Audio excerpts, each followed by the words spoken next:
Digital marketing में मेरी सबसे बड़ी मिस्टेक्स, ये मिस्टेक मैं आपको बताने जा रहा हूँ जो मैंने गलतियाँ करी, और ये बहुत बड़ी गलतियाँ थी। मतलब over the period of time जब मैंने इन सब को देखा एक एक करके, तो ये बहुत बड़ा इम्पैक्ट आया मेरे करियर पे। तो ये सारी गलतियां मैं आपको बताने जा रहा हूँ। ये गलतियां कोई बहुत अलग नहीं है, आप सब में से बहुत सारे लोग ये गलतियां कर रहे होंगे, बट इनका इम्पैक्ट मुझ पर अभी आया है और मैं समझ चुका हूँ कि आखिर मतलब इन सब की वजह से मुझे मेरे करियर पे, मेरे काम पे क्या इम्पैक्ट आया है। तो शायद आप लोग कर रहे होंगे और अभी आप पर ऐसा कोई इम्पैक्ट आया नहीं होगा या फिर आपको पता नहीं चला होगा। तो मैं आप सबको वार्न कर रहा हूँ, मैं आपको बता रहा हूँ कि मेरी गलतियों से सीख कर आप इन सब चीज़ों को नहीं कर सकते हो। नहीं तो अगर सारी गलतियां आप खुद करके सीखने लगोगे तो फिर आपकी लाइफ बहुत कम बढ़ जाएगी, ठीक है। तो सारी गलतियां खुद करके अपनी गलतियों से नहीं सीखना है, कुछ चीज़ें आपको दूसरी गलतियों से भी सीखना है। तो इस चैनल पे मैं जैसे अपनी चीज़ें बताता हूँ, मैं अपनी सक्सेस स्टोरीज बताता हूँ, मैं अपने काम के बारे में बताता हूँ, मैं वहाँ पे आपको मिस्टेक्स भी बताऊँगा। तो सारी चीज़ें मैं आपको बताने वाला हूँ कि कौन कौन सी गलतियाँ करें। तो सबसे पहले स्टार्ट करता हूँ कि सबसे पहले जब मैं कोई भी काम करता था, आज के 2 साल पहले 3 साल पहले मैंने एफिलिएट मार्केटिंग स्टार्ट करी, ब्लॉगिंग स्टार्ट करी अमेजॉन एफिलिएट के थ्रू। बट मैंने उसको 2 ब्लॉग्स 3 ब्लॉग्स लिख के इसको छोड़ दिया, ठीक है। अब उस पीरियड पे लगा कि शायद इससे कुछ रिजल्ट नहीं आ रहा है और उस पीरियड में मुझे कोई फ़र्क भी नहीं पड़ा था। बट फिर मैंने 5 महीने 6 महीने बाद उसको क्विट कर चुका था मैं तब तक। बट 6-7 महीने बाद एक दिन मैंने ऐसे ही अमेजॉन एफिलिएट अकाउंट खोल के देखा और मेरी यहाँ पे 2 सेल्स पड़ी थी और मतलब कि वो वर्क कर रहा था। और जैसे कि अमेजॉन एफिलिएट में आप सब जानते हो कि जब तक 1000 रुपीज़ नहीं होता तक पे आउट नहीं मिलता है, और वहाँ पे कुछ मेरी 800 रुपीज़ की सेल हो चुकी थी। अब 800 रुपये कोई बहुत ज़्यादा अमाउंट नहीं लगेगा आपको अभी इस टाइम, बट तब के टाइम जब मैं स्टार्ट कर रहा था तो छोटी चीज़ भी अगर आपको 100 रुपये भी मिलते हैं ना जब आप स्टार्ट करते हो, तो आपका बहुत बड़ा मोटिवेशन होता है। वो पैसे के हिसाब से बहुत बड़े नहीं होते हैं, बट जो आपकी सक्सेस होती है, आपको लगता है कि हाँ ये अचीव हुआ है, वो बहुत बड़ी चीज़ होती है। अब उस टाइम क्या था, जब मैंने इसको 6 महीने बाद खोल के देखा, 800 की कुछ सेल हो चुकी थी, 800 रुपये की। बट मैं उस ब्लॉग पे एक्टिव नहीं था, मैं कुछ नई चीज़ें डाल नहीं रहा था। मैंने स्टैट्स खोल के देखे, एनालिटिक्स, गूगल सर्च कंसोल सब देखा, तो ट्रैफिक ऑलमोस्ट कम हो चुका था, एकदम ना के बराबर हो चुका था, क्योंकि कुछ भी मैंने अपडेट नहीं किया था, काफ़ी ओल्ड हो चुका था। उसमें कंपटीशन भी था उस निश में, तो काफ़ी नए ब्लॉग्स आ गए थे। तो वो गलती मुझको 6 महीने 7 महीने बाद रियलाइज़ हुई, तभी हो गई थी कि अगर मैं उस पर एक्टिव रहता, अगर मैं उस पर ब्लॉग्स अपलोड करता रहता, तो शायद और आज भी मैं उस वेबसाइट से बहुत अच्छा कमा सकता था। मतलब अगर मैं हर महीने 1-2 ब्लॉग डालता रहता खुद भी उस टाइम, तो शायद मैं उस टाइम भी पैसे कमाता। और आज अगर मेरे पास टाइम नहीं भी है तो मैं किसी को अपॉइंट कर देता कि उस पर आप ब्लॉग्स डालते रहो, सारी चीज़ें, और वहाँ से मैं अच्छी खासी अर्निंग कर सकता था। तो ये इम्पैक्ट आज भी मुझको लगता है कि मैंने एक अर्निंग का सोर्स, मैंने अपने एक डिजिटल एसेट जो मैंने क्रिएट किया, मेहनत करी, बट मैंने उसको छोड़ दिया कुछ ही टाइम में, 1-2 महीने में ही।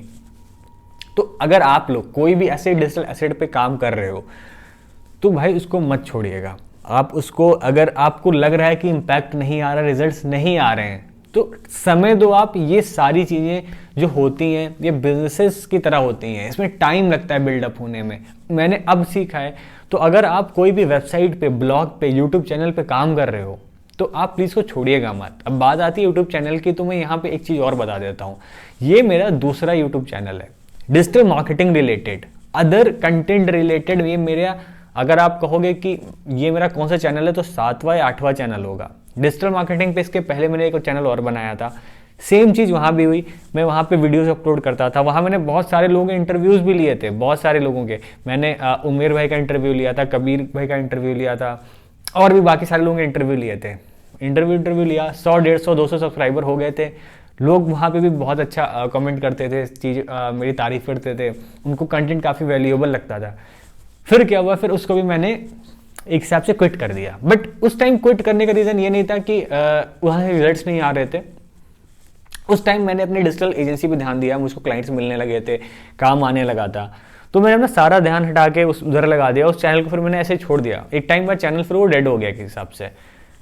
अब अगर मैं वहाँ पे कंटिन्यू रहता, अगर मैं उसी को चैनल को ग्रो करता रहता, तो शायद आज जो यहाँ पे सब्सक्राइबर हुए हैं या फिर लोग जान रहे हैं, पता अगर उनको वैल्यू मिल रही है, उससे ज़्यादा ये चीज़ बहुत पहले ही हो चुकी होती। 6 महीने 7 महीने पहले मैं इसको अचीव कर चुका होता, और आज के टाइम में बहुत आगे होता, इससे भी आगे होता। तो यहाँ पर मेरी सेकंड गलती थी कि मैंने एक काम को करने के लिए दूसरा जो मैं एसेट क्रिएट कर रहा था उसको मैंने छोड़ दिया। तो यहाँ पर सेकंड जो मैं एक डिजिटल एसेट क्रिएट कर रहा था उसको छोड़ा। इसके पहले मैंने बहुत सारे चैनल्स क्रिएट किए थे, बट वो एक हिसाब से कह सकते हो ट्राई आउट टेस्ट थे। मैंने ट्रैवल पे चैनल बनाया था, मैंने एक ट्रैवल एजेंसी में जॉब करी थी तो उससे रिलेटेड मैंने चैनल बनाने की कोशिश करी। मैंने नेटवर्क मार्केटिंग के लिए चैनल बनाया था जब मैं MLM कर रहा था। तो बहुत सारी ट्राई टेस्ट किए, बट ये तो फेल हो गए। बट जो डिजिटल मार्केटिंग का चैनल था वो मेरा बहुत अच्छा ग्रो कर रहा था, बहुत अच्छा चल रहा था। डिजिटल एजेंसी की वजह से फिर मैंने इसको क्विट कर दिया, मतलब मैं ध्यान ही नहीं दे पाया, इतना ज़्यादा इधर बिजी हो गया बट उसको छोड़ दिया। अब अगर आप भी कुछ ऐसा कर रहे हो और आपके साथ लाइक दो काम पैरेलली कर रहे हो, एक काम बहुत अच्छा चलने लगा है, थोड़ा सा ठहर जाओ, हल्का सा उसको ऑटोमेट कर दो। ना सही उसको आप हर दिन के 1-2 वीडियो डालो, हर हफ्ते के 5-6 वीडियो डालो, तो आप हफ्ते का 1 वीडियो डाल दो। आप किसी भी तरह थोड़ा सा टाइम निकाल के 1 वीडियो शेयर कर दो, ठीक है। आप 4 मिनट, 5 मिनट, 10 मिनट का कंटेंट बना दो। एक हफ्ते में आपने जो भी सीखा, जो भी आपकी लर्निंग हुई, आप वही बना दो, ठीक है। तो वो सारी चीज़ें अगर आप कर दोगे तो मुझको अब रियलाइज़ होती है कि अगर ऐसा नहीं था कि मैं कर नहीं सकता था, बट बहुत ओवर इन्वॉल्व हो जाता था। मतलब आप ये कह सकते हो कि टाइम से ज़्यादा मैं मेंटली उधर इन्वॉल्व था, मतलब दिमाग मेरा ज़्यादा था उधर, और भले मेरे पास टाइम था बट मैं ऐसा सोचता था, ऐसा मुझको लगता था कि मेरे पास टाइम नहीं है, मैं बहुत ज़्यादा बिजी हूँ, काम बहुत ज़्यादा है। तो अगर आप ध्यान से बैठोगे तो दोनों चीज़ों का पैरेलली मैनेज कर सकते हो। तो दूसरी गलती आप ये मत करना कि किसी एक काम की वजह से दूसरी चीज़ जो आपको चल रही है तो उसको भी छोड़ दो, ठीक है। इस तरह से मैंने बहुत सारे डिजिटल एसेट्स क्रिएट करे थे, बट वो फ्यूचर में ग्रो नहीं हुए। अब मैंने फिर से यूट्यूब चैनल स्टार्ट किया है, ठीक है। अब मैंने वही कहा कि मैं अभी तो खुद की गलतियों से सीख रहा हूँ, बट आप सब लोग मेरी गलती से सीख सकते हो, आपको खुद गलती चेक करने की ज़रूरत नहीं है। तो फिर से मैंने यूट्यूब चैनल स्टार्ट किया है। अब मैं कोशिश करता हूँ इस पर कंसिस्टेंट रहूँ। हर हफ्ते मैं कोशिश करता हूँ 3 वीडियोज़ शेयर करूँ आप सबके साथ। मैं संडे को वीडियो रिकॉर्ड करता हूँ, 3 वीडियोज़ शेयर करता हूँ। तो अब इस चैनल पे मैं कंसिस्टेंट भी हूँ। पिछला 5-6 महीने हो गए शायद मुझको यूट्यूब पर आप लोगों के साथ कंटेंट शेयर करते हुए, और इसको मैं अभी आगे कंटिन्यू ही रखूँगा। अब तो ये ब्रेक नहीं होने वाला, चाहे कुछ भी हो जाए। तो ये मेरी दूसरी गलती थी। तीसरी गलती थी जब मैंने डिजिटल मार्केटिंग स्टार्ट करी थी।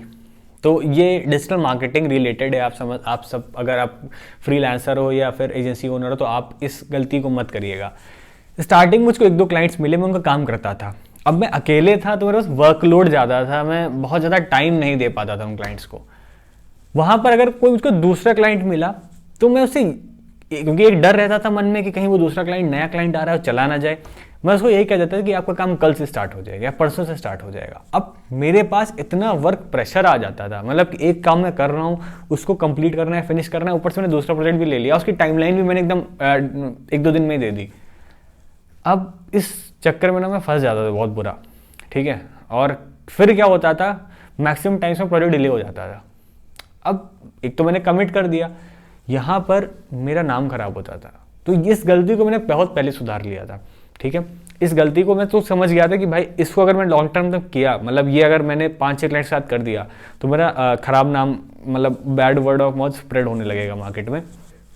तो फिर इसको नहीं किया। फिर मैंने 1-2 क्लाइंट्स होने के बाद फिर मैंने उनको, मतलब क्लाइंट्स ने कहा कि आप मुझको सही टाइम लाइन दिया करो, सही टाइम लाइन बताया करो।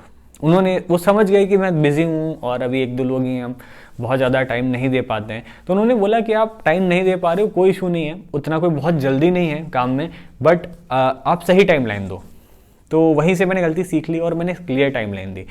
अब अगर आप लोग फ्रीलांसर हो, एजेंसी चला रहे हो, तो आप लोग क्या करो भाई, आप किसी भी क्लाइंट को काम टाइमलाइन दे दो। आप ये कह दो कि 3 दिन में काम होगा, 4 दिन में काम होगा।